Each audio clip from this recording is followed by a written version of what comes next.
BJP দলৰ মাজত কংগ্ৰেছ দল শান্তি বিচাৰে, বিজেপি দল অশান্তি বিচাৰে। কংগ্ৰেছ দলে সংবিধানৰ ওপৰত বিশ্বাস কৰে, বিজেপি দল লোকতন্ত্ৰ মোহাৰি ৰাজতন্ত্ৰ তেওঁলোকে গঢ় দিবলৈ বিচাৰে। কংগ্ৰেছ দলৰ নাগৰিকৰ অধিকাৰ সৃষ্টি কৰিবলৈ বিচাৰে, খাদ্য সুৰক্ষা অধিকাৰৰ পৰা ভোট দিয়া অধিকাৰলৈকে, তথ্য জনা অধিকাৰৰ পৰা শিক্ষা আদি অধিকাৰলৈকে।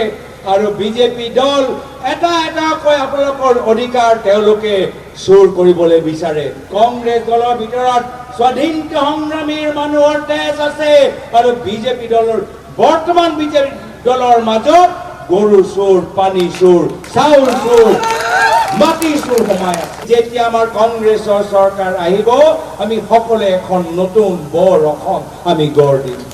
আমাৰ দিনত সকলোৱে আঁচনি লাভ কৰিছে, তেওঁলোকৰ দিনত যদি বিজেপি কৰে তেতিয়াহে আঁচনি পাব, আৰু যদি বিজেপি নকৰে আঁচনি লাভ নকৰে।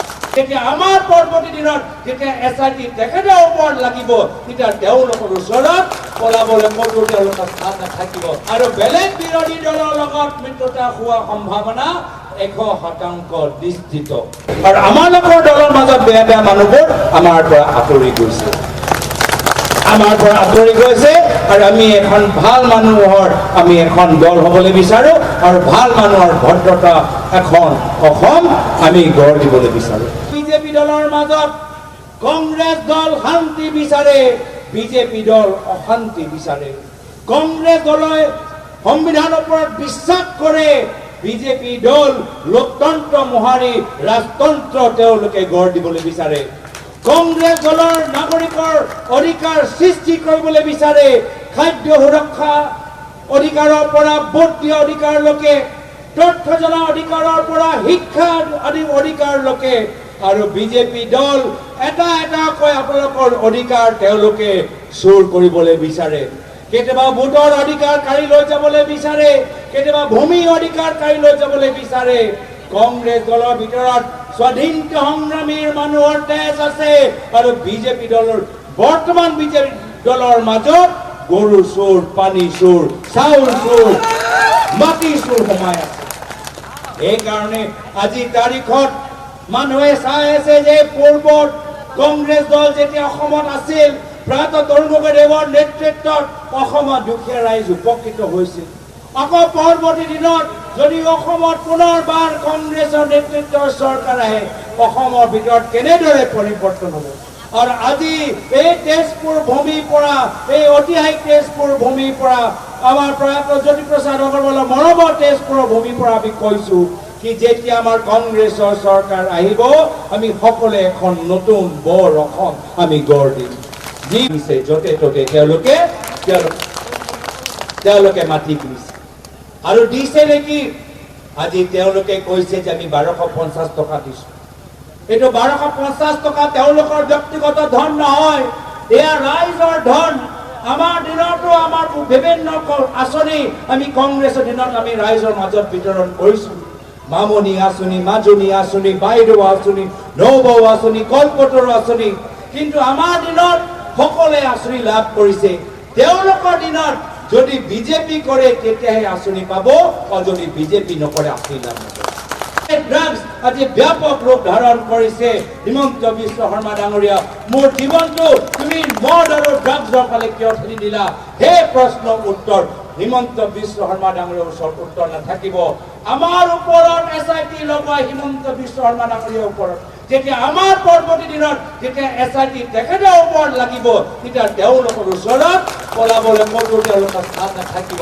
সেইকাৰণে মানুহজন আজি ভয়ত আছে, সেইজনৰ মানুহৰ আত্মবিশ্বাস আজি ভাঙি পৰিছে আৰু সেইকাৰণে আবুল তাবুল যুক্তিহীন কথাবোৰ ক'বলৈ আজি আৰম্ভ কৰিছে। মই আজি হিমন্ত বিশ্ব শৰ্মা ডাঙৰীয়াক ক'বলৈ বিচাৰো যে এইখন অসম, এই অসম সদায় শংকৰ আজানৰ অসম আছিল, আছে আৰু সদায় থাকিব। এই অসমৰ ভিতৰত লাচিত বৰফুকনৰ, আমাৰ বীৰ চিলাৰায়, জ্যোতিপ্ৰসাদ আগৰৱাল, লক্ষ্মীনাথ বেজবৰুৱা আৰু আমাৰ ভূপেন হাজৰিকা, জয়ন্ত হাজৰিকা, কনকলতা বৰুৱা, আমাৰ তেখেতৰ তেজ আজি আমাৰ এই অসমৰ মাটি বৈ আছে।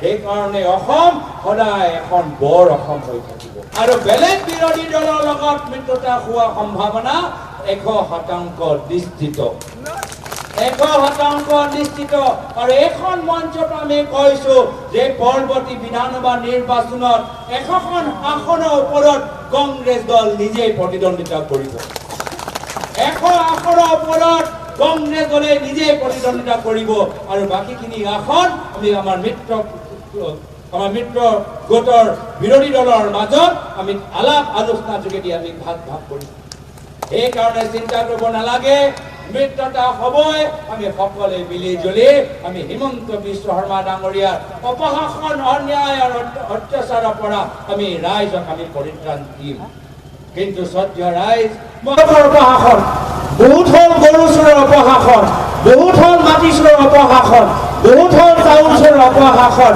আমি আৰু সহ্য কৰিব নোৱাৰো আৰু এই বাৰ্তা লৈ আমি পৰৱৰ্তী দিনত আমি আগবাঢ়ি যাম যে আহক ওলাই আহক এখন নতুন বৰ অসম আমি গঢ় দিওঁ আমি আৰু এইখন বিজেপি দল এই হিমন্ত বিশ্ব শৰ্মা ডাঙৰীয়া আৰু তেখেতৰ লগত এই বিজু হাজৰিকা ডাঙৰীয়া এই জয়ন্ত মল্ল বৰুৱা ডাঙৰীয়া এই মানৱ ডেকা ডাঙৰীয়া এই দিগন্ত কলিতা ডাঙৰীয়া আৰু আপোনালোকৰ শোণিতপুৰ জিলা অশোক সিংগাল ডাঙৰীয়াক আমি তেওঁলোকৰ মুখখন আৰু আমি চাবলৈ নিবিচাৰোঁ আমি এইসকলক ইয়াৰ পৰা বিদায় দিম আৰু সেইকাৰণে যিসকল ৰাজনৈতিক মঞ্চত ৰাইজক সেৱা কৰিবলৈ বিচাৰে সেইসকল আমাৰ ওচৰত আহিছে আৰু আমালোকৰ দলৰ মাজত বেয়া বেয়া মানুহবোৰ আমাৰ পৰা আঁতৰি